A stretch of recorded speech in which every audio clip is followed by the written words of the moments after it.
In this video, I'm going to show you how to solve a radical equation by using your graphing calculator. Now, there are going to be two methods I'm going to show with the examples below. The first example I'm going to show is the cube root of 2v plus 3 equaling -2. I'm going to use method 1. So for method 1, I need to make the equation equal to 0.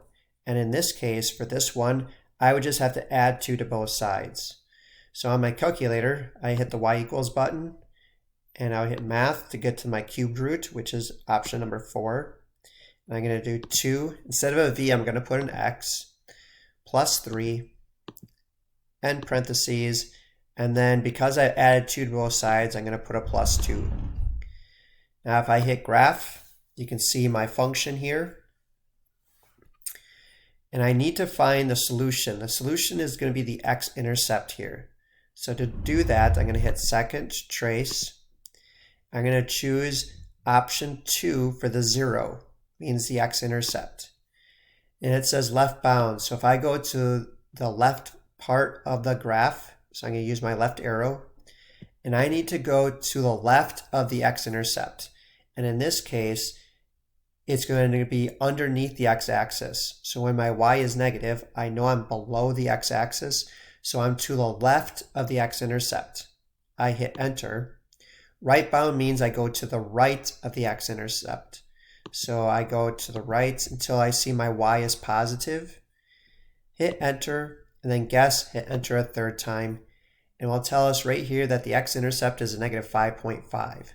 So v, in this example, is a -5.5. Now, what if you just wanted to do this as a system of equations?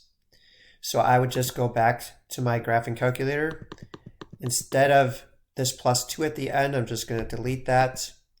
And I'm going to put a -2 or a -2 below it because the left side of the equal sign is one equation.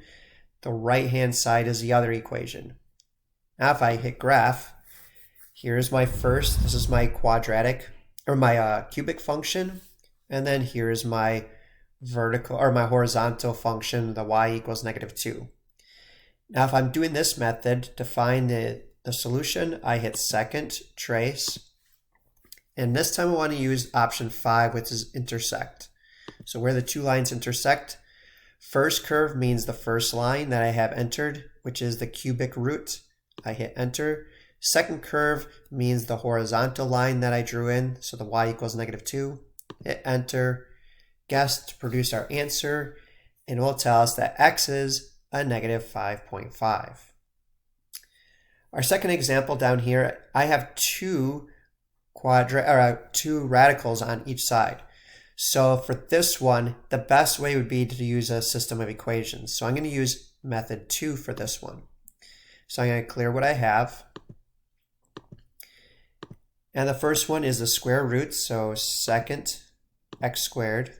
I'm going to put 2x plus 7 end parentheses. So that's one equation.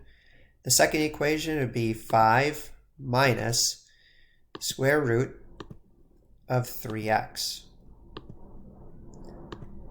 Now if I graph this, here's my first radical equation. Here's my second one. And I need to find out where those two meet. So I hit second, trace, the intersection, so number 5. First curve is the first equation I put in there. Second curve is the second equation. Hit enter. Hit enter a third time to produce our answer. And it will tell us 1.2330317. So if I were to round to the nearest hundredth, this would be about 1.23. So that's how you can solve radical equations by graphing on your graphing calculator.